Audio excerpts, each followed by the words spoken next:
Hello students, so we'll move on with the next topic, that is Banker's algorithm. So this is a deadlock avoidance algorithm.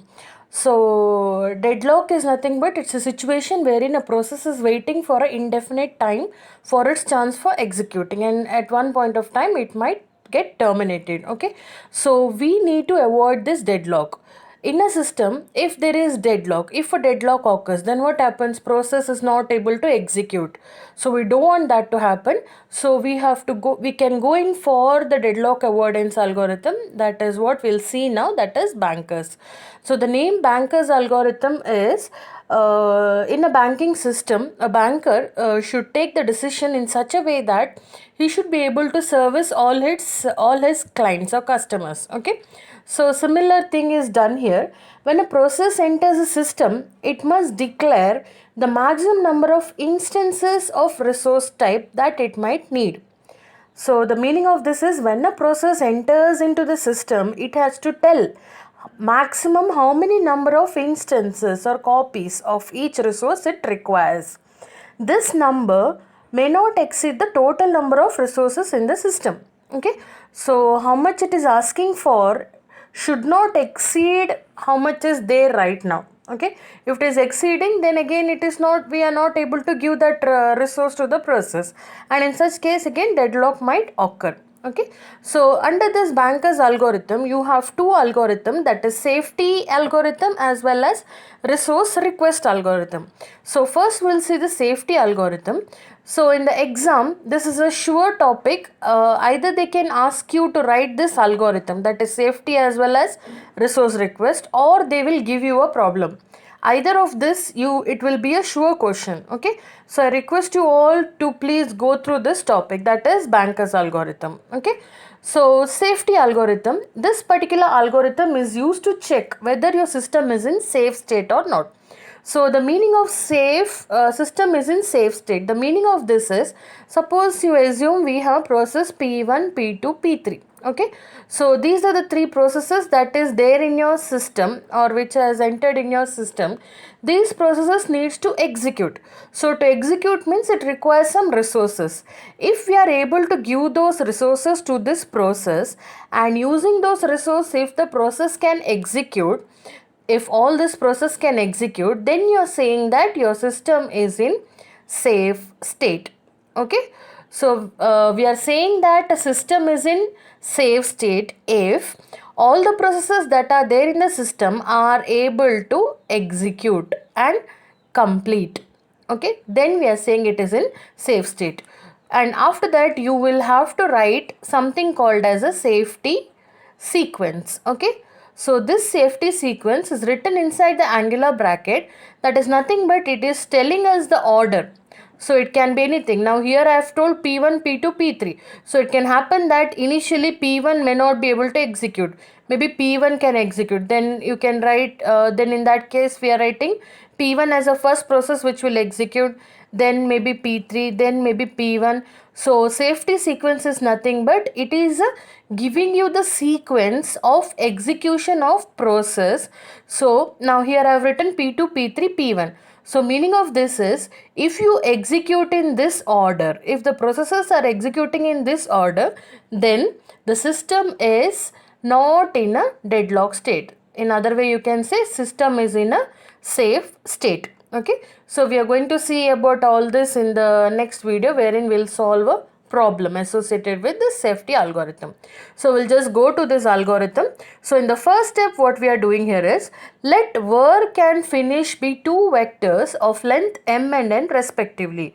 So two vectors we are using, that is work and finish. So this work is nothing but, so we are initializing work is equal to available, or in other way you can say available is nothing but how many resources are there right now with us. Okay, so that you can call it as available. That available you are assigning, what value is there in available, that you are assigning to work. Okay, so in simple words, if you are saying work is nothing but it is consisting of working copies of available resources. Okay, and this work value will be changing in the later stages. So in the first step what you are doing, you are initializing work is equal to available. So available value usually they'll give you in the question, and in some cases They won't give you the available value directly, but they'll give some other information. Using that, we have to calculate the available resource. Okay. Next is finish of I, we will make it to false. So in the first step, what you're doing, initialize work is equal to available, and finish of I, you're making it false. Okay. So what is this I is? I is nothing but how many number of processes you have, like P1, P2, P3. So this 1, 2, 3 is nothing but your I. So initially what we are making, finish of I. So we'll assume finish of P1. Okay, we will make it false. What is the meaning of this is, initially we don't know whether this P1 can be executed or not. So initially let it be false. Later on, later stages, if it is able to execute, then you can make it as true. So initially we are making it false. Okay, for all I is equal to 0, 1, 2, 3, like this. Okay, that is in the first step, where what you're doing in first step, work is equal to available, that is you're assigning the value of available to work. Next is finish of I, you're making it false because we don't know in the beginning whether that process can be executed or not. Okay, step 2, in step 2 what we are doing, find an I such that these two conditions are holding. Okay, so first of all is finish of I equal to false, that we have done in the previous step. Next what you're doing here is need of I. Again I is nothing but this 1, 2, 3, same value. Okay, we have need, so we have to calculate this need matrix. Okay, we will I'll tell you in the while doing the problem. So for time being, need is nothing but how many more resources a particular process requires, that is need. Okay, so need is nothing but how many more resources the particular process requires. So need of I, for each process you have to check P1, P2, P3. If this need is less than available, so you are having suppose 5 chocolates. Okay, and your sibling is asking for 2 chocolate, that what he is asking maybe his need, we'll assume it as need. So can you give those, can you give him 2 chocolate? Yes. In that case, what we are doing here is, we are going to step 3. Okay. So in step 3, what we are doing here is, we are increasing the value of this work. So work is equal to work plus allocation. So allocation is nothing but that is a data structure. It is having some value. So this is going to tell how many number of resources are allocated to a process. This value will be given to you in your question. Okay, so what you are doing, if need is less than work, then we are going to step 3. In step 3, what we are doing, work is equal to work plus allocation. Okay, so allocation value will be given to your question. Work is nothing but what work you have. Okay, work initially what you have, that is available value. So you're adding the available value or the work value with the allocation, then you're going to get a new work value.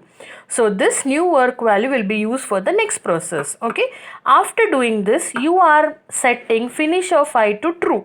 So what is the meaning of this? The particular process has executed. Okay, as and when you're doing this step, then finish of I, we are setting it to true, telling that that particular process has been executed. After this, again go to step 2. Again go to step 2 once again. So assume this you have done for P1. Now again go for P2. So initially it will be false. Then you're checking whether need of P2 is less than work. If it is true, again come here, change the value of work. You're setting it to finish of P2, you are making it as true. Again go next process, same thing will be repeated. Finish of P3 also you are setting it to true. Okay, again you go, but here you are already done with all the process. Suppose we'll assume 3 process you have. Then you're coming to step 4. In step 4, what you're doing, you're checking whether finish of I is true for all I. If for all the i's, that is for P1, P2, P3, if for all it is true, then you're saying that your system is in safe state. Okay, if you're getting finish of I value as true for all the process, then you're saying your system is in safe state. In some cases, it can happen that a particular process cannot be executed. In such cases, you're saying that your system is in unsafe state. Okay, now if your system is in safe state, then you have to write what is called as a safety sequence, what I told here. So the safety sequence is very, very important. In the deadlock problem, if they're asking you, check whether the system is in safe state or not.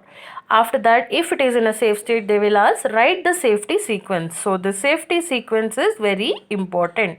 So the safety sequence is nothing but it is telling you the order in which process, if they are executed in this order, then your system is in safe state. Okay, so this is very important. So this is your safety algorithm. So when you're doing the problem, you will get to know more about this. For time being, just briefly recall the steps. In first step, available, you're making it, assigning the value to work. Finish of I, you make it false. Then if need is less than work, okay, then what you're doing, work is equal to work plus allocation. Finish, you're making it true. So this process will be repeated for all the processes. If finish of I is true for all the process, then you're saying it is safe state. Then you have to give the safety sequence. Even if for one process finish of I is still false, then what you're telling, system is not in a safe state. So this is your safety algorithm. Next video I will be telling you about the resource request algorithm. Thank you.